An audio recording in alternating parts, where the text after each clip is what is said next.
Hey everybody, welcome to this week's podcast.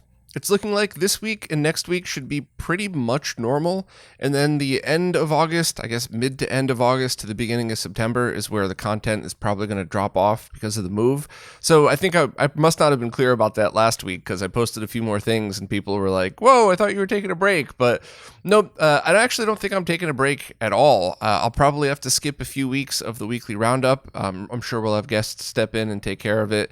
And I'm going to be slowing down content, but not stopping. So I don't know if I have that in me to just stop. I'm kind of a workaholic and really enjoy it. And on the other side of things, YouTube made that big post on Twitter the other day about how creators can stop and take a break and they don't have to worry about the algorithm. Yeah, lie. 100% lie. You can't just not post content or you'll get killed even more. So I'm definitely going to continue to do as much as I can, but I'm just going to have limited access. You could probably see in the background there's already stuff being packed up. So hopefully everything will go smooth and it'll just be a few weeks of a transitional period from the old place to the new one or something like that. But I guess I'll just figure it out when I get there. So let's jump in and see what we got this week.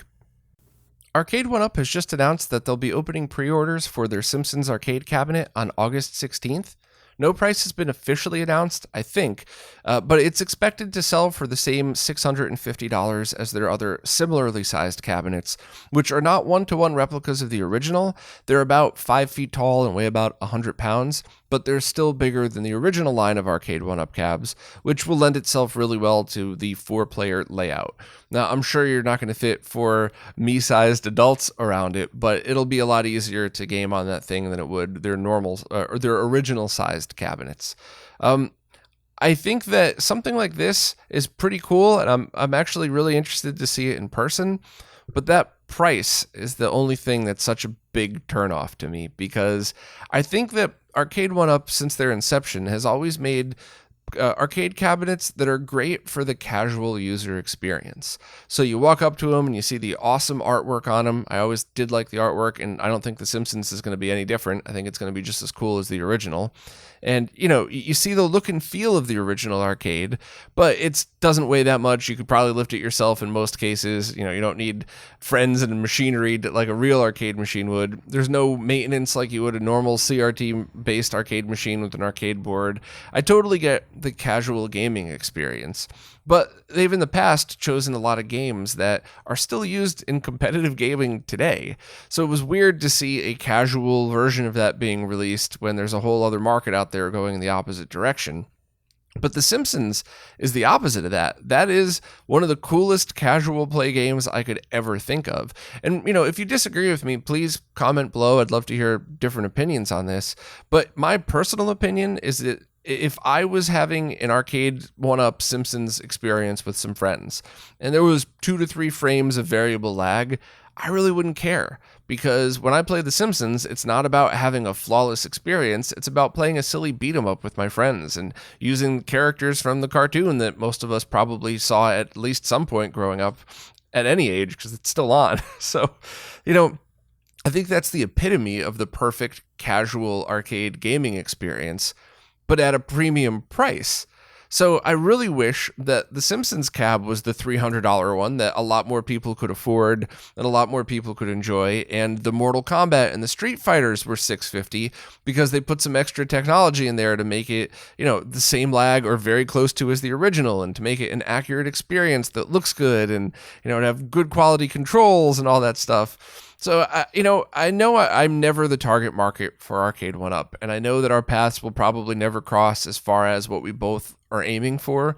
It's very frustrating to see their stuff get released, though, and now this is a complete flip-flop of the original. It's a perfect casual gaming experience at a premium price when they still have other cabinets out there that are the opposite. So, I would love to see one in person, and if they ever go down in price, I would certainly consider it, because I really enjoyed the Simpsons game. I own the original arcade board.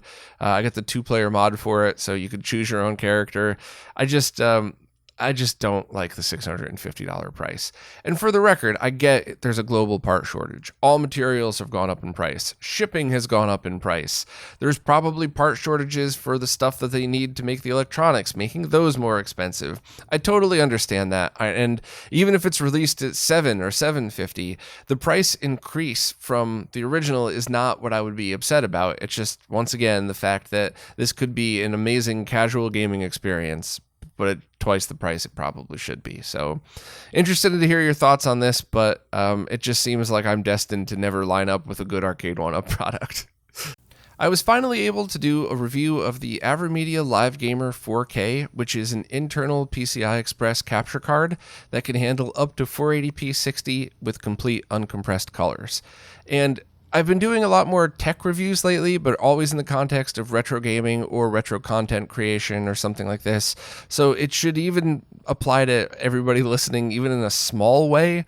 But the basic overview is that from a retro gamer's point of view, it does work with the open source scan converter and the Super Nintendo in 5X mode. You don't get video dropouts, so that's very important for compatibility.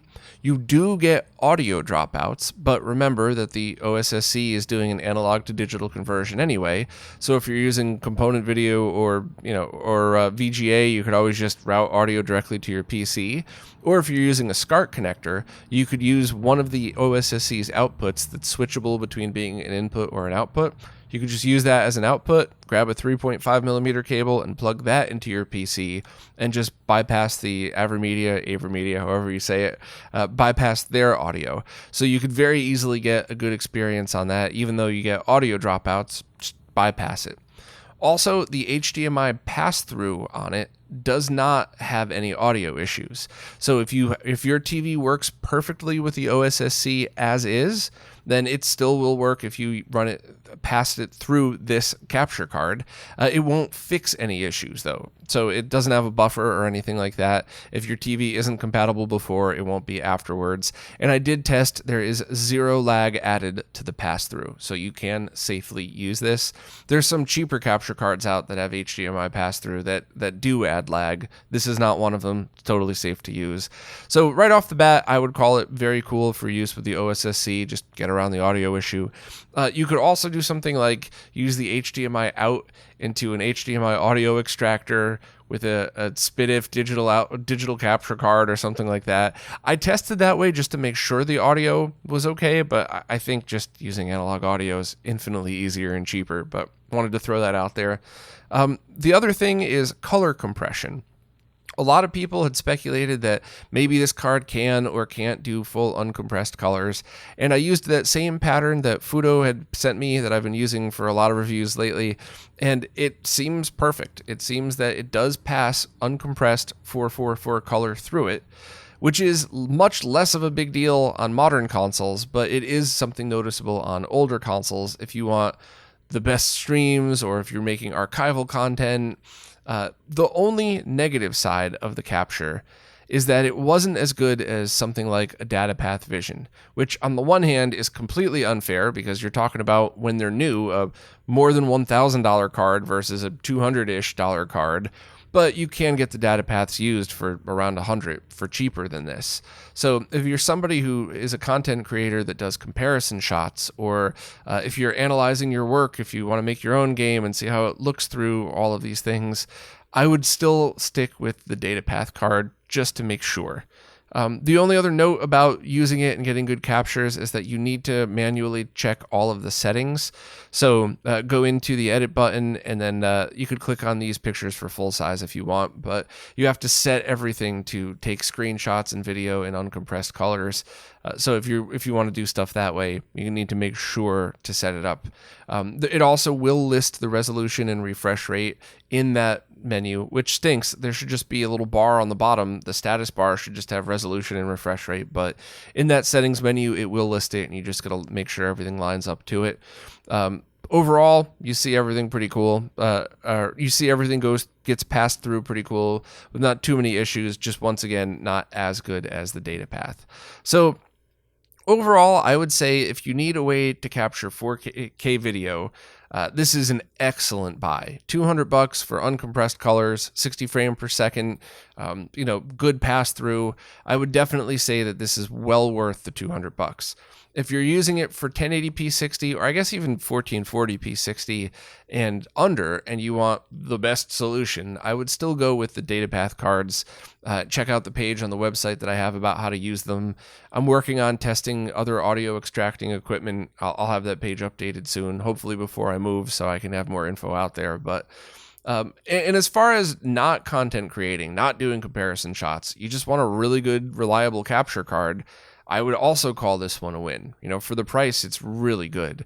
The only other thing is if you are on a budget and you're trying to figure out what cards to buy, $200 is a lot of money. If you put it in context of, I want a brand new high performing one, for $1,000, $200's cheap. But if you're coming at this from, I just want to be able to play my games online with my friends, $200's a lot of money. So I would suggest looking into those. Epos Vox calls them cant links. They're basically cam link clones.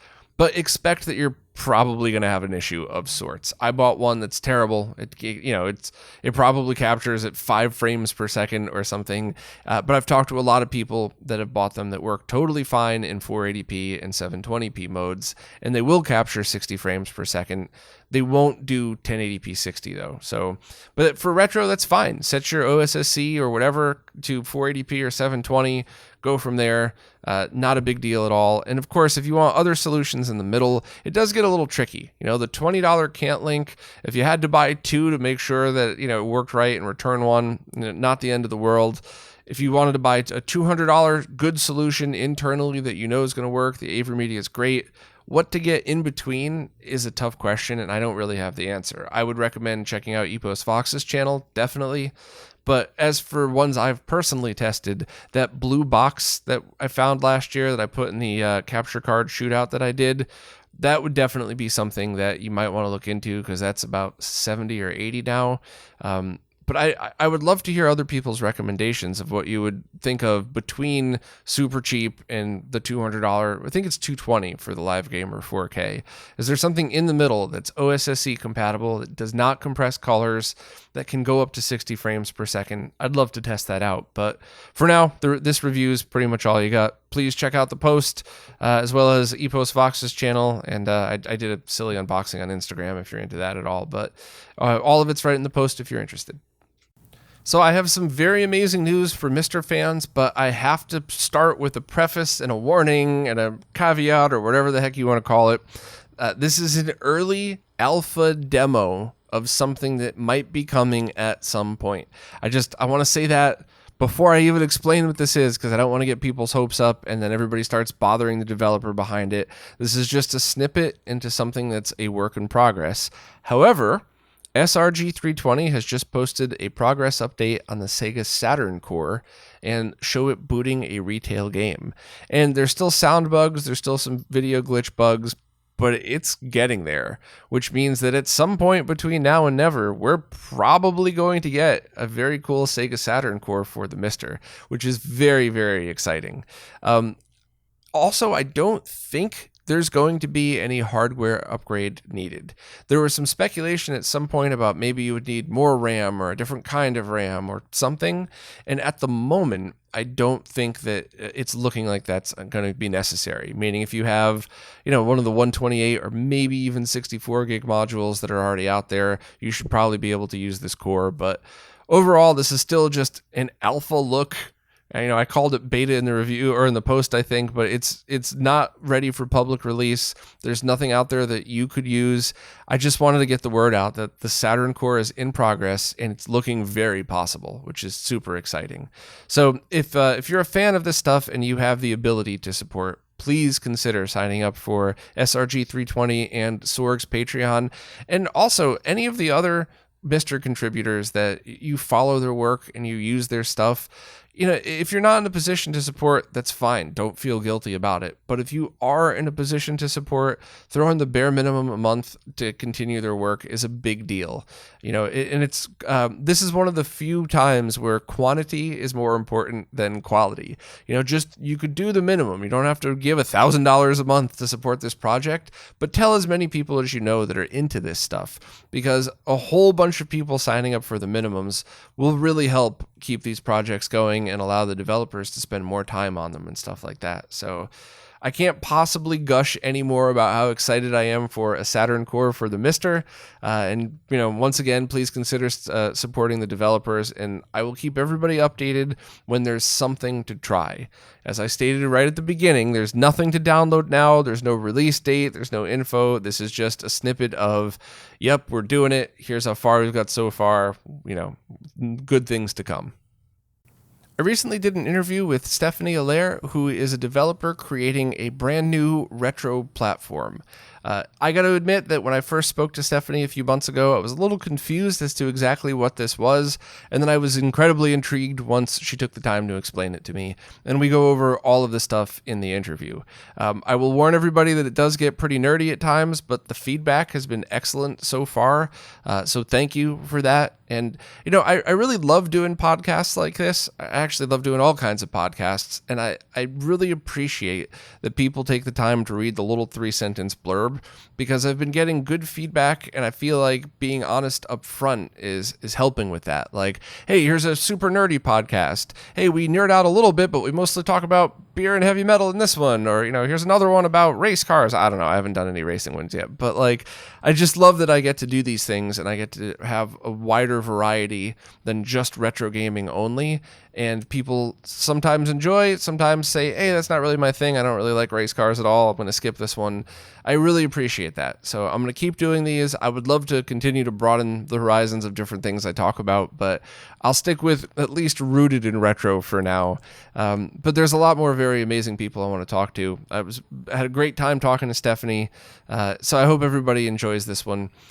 I don't really know how much else I could talk about it, because I think we did a pretty good job in the interview kind of breaking down exactly what and how this thing came about.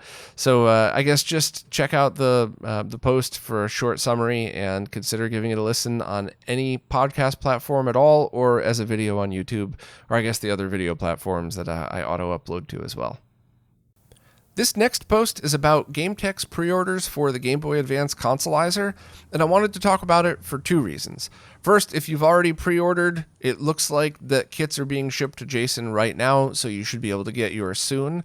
And also, if you haven't pre-ordered yet, Jason ordered extra, so there's definitely more pre-orders available for anybody that was looking at one of these kits. And there's two different versions available. There's the full Consolizer version that makes it look like a mini console, and then there's the facehugger design. I love that. I think Carsey was the one that came up with that name for it. But the facehugger ones that use the original Game Boy Advance case and replace the screen with the board now offer a very awesome looking clear design. So I have the original prototype, and then I have a full case version, and I like them both, but I just looking at this picture, that facehugger with the clear design really stands out. And if you're somebody that needs motion controls from the Game Boy Advance or stuff like that, you'd probably want that one anyway, so you could use the GBA itself as the controller. Whereas if you're somebody like me who just loves to use an SNES controller, the full console version is probably the easiest, because you never even have to touch it at all. You treat it like a console, flip the power switch on, and go from there. So if you're interested in these at all, definitely check out the links. The only other thing to note is these are kits. These are not pre-built units, so you'll have to have them installed or install it yourself. It's not an easy install. It's not the hardest install, but it's definitely not for beginners, so definitely keep that in mind. And if you need any more info about what the Game Boy Advance Consolizer is, definitely check out the video I did a couple years ago, as well as the last firmware update post I wrote that kind of brings everybody up to speed as to the firmware changes from then till now, and these kits will all have the latest firmware on them. Engineer Robert Dale Smith has just released an adapter called the SNES-2-3DO that allows you to use Super Nintendo controllers and the mouse on 3DO consoles. Now, not only is it compatible with those, I'm sure that most people listening who owns a 3DO are probably thinking the same thing. Will it work with 6-button games like Street Fighter? And yes, it will completely work with the port of Street Fighter, which is known for a great soundtrack and just overall is a great port of the game onto the 3DO console. So it's completely compatible with that. And on top of that, it's also compatible with the Bomber Tap multiplayer adapters, which is something that's kind of neat because I didn't know this previously, but the 3DO port of the Perfect General contains an 8-player minigame that's kind of the style of Bomberman, and 2 simultaneously connected multi-taps in conjunction with the SNES-2-3DO would unlock this feature, so you could actually use 8 players on a 3DO game. I challenge you to find 8 people in your that's local to you that actually want to play the 3DO with you, but maybe I'm wrong about that. Overall, though, it seems like an awesome adapter, and I think it's something that most 3DO owners would probably want to consider. And it does work with the ODE from Nemo, I never really know the proper way to pronounce that, but the optical drive emulator does work with it, so you could navigate the menus, the games all work with it. So it seems like a great thing to have if you're an owner of a 3DO. I personally liked the 3DO controller. I know a lot of people thought it was too big and wasn't as comfortable as the others.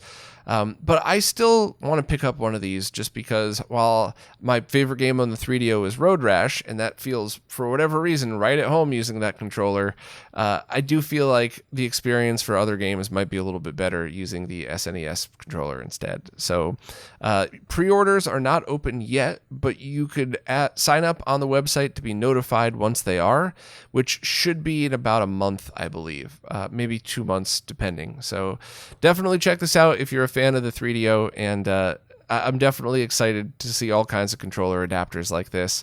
And I do have some for the CDI even that I haven't had a chance to do any testing on yet, but once I get settled, I'll be demoing that one as well. So definitely a fun time to be an owner of a 3DO, because now you can get a decent choice at other types of controllers you might want to use with it, and the mouse too, which is cool. I just released a video talking about brand new arcade board cases from Scanline City that are currently being sold for Mortal Kombat 1 through 4, but will also have different versions available for Capcom, Konami, and other boards very soon in the future. Now, these boards are definitely more of a premium option, and I kind of want to put that into perspective. We talked about it in the video, but I feel like anybody listening now that hasn't seen the video yet might want to just know what they're getting into. But basically, if you're somebody that has an arcade board collection and you just want to make sure that they're safe, you can get some anti-static bubble wrap and some of those padded mailer boxes where you could just put them right in there, store them vertically, and you don't have to worry about much. And if you're somebody that likes to have protection when you use them, there's certainly options out there for cheap plexi stuff. I've seen a lot of people mount stuff to pieces of wood and things like that, which are functionally perfect. There's nothing wrong with that. But these are an option for people that want it all, if you will. They want protection. They want to be able to store and use these vertically or horizontally or in pretty much any orientation. And they want it to look cool as well. And these definitely do. They're a combination of sheet metal, I think steel, with a layer of plexi over it. So you get all the advantages of both. You get the solid protection of steel, but you also get the nice look of plexi over that, and you don't have to worry about fingerprints on the metal and stuff like that. And they're all laser engraved and laser cut as well, so the logos look very cool, the writing looks cool. All the Mortal Kombat ones we showed off have all of the different lettering etched in there. And overall, it's just an awesome premium option if that's what you're going for. For me personally, I have a few arcade boards that I keep safe, but I'll probably end up giving them away or selling them super cheap at some point. And then I have boards that I'm always going to want to keep, and they're just important to me. I don't really care if that's stupid. I want them. I always want them to look cool. I want to use them. Even if a flawless Mr. Core ever comes out, I'll probably use both. I'll use the Mr. for convenience, and then this when I just want to feel like I'm using the original. And I don't care if that's dumb. That's just how I feel about it. And I'm very happy that there are premium cases like this that are available that could really help. And the ones I showed are prototypes. There's a few few minor things being changed for the finals, and there's also going to be different braces, so you could mount them places, standing them up vertically. They're going to have some kind of foot stand for them, so it's a little more secure, although these are already pretty secure as is. So definitely check out the video if you're interested. Now, I did this as a live stream with the intent of cutting it down to like a 10-minute YouTube video afterwards. But as I got into editing, I realized that I really enjoyed a lot of the conversation that we had and thought other people might as well. So I probably should have just not wasted the hours of editing and just re-uploaded the full stream onto YouTube. But I will be doing stuff like that in the future a lot. I'm going to be doing a lot more live streams, a lot more testing live, kind of as a fun window into showing what I do behind the scenes, and also just because a lot of my fellow nerds are into this stuff. And then I'll cut it down to a short video that just kind of the basic video you would expect from me on YouTube anyway. I just hope that in the future I'll be smart enough to realize which ones don't need cutting and I should just post before I get into the editing. But hey, learning curve, speed bumps along the road and whatnot. But if you have arcade boards and you're interested in this, even if you don't have Mortal Kombat arcade boards, I would still watch this video because it shows how they're made, what went into them, the different options, and we talk about other boards that are going to have custom cases in the future. You could purchase them right now, right from scanlincity.com. And once again, these are at the moment are just the Mortal Kombats that are available, but there should be others very soon. And I'll probably do, at the very least, a short post on RetroRGB when there's a new one out there. And if you're an arcade fan, I would always just research what else is out there as well. Maybe you just need a cheap Plexi option for what you're working on. Maybe there's other premium options for your exact board that you prefer one over the other, but I have a feeling you'll be pretty impressed with these two. So definitely check out the main video or at least the post if you're interested. Well, that's it for this time. As usual, thanks so much to everybody who watches, listens, plays nicely in the comments, and especially thank you to everybody who supports, because it's you and your support that's keeping this channel, the behind-the-scenes research, and everything else that goes into it running. So thank you all so much, and I'll see you next week.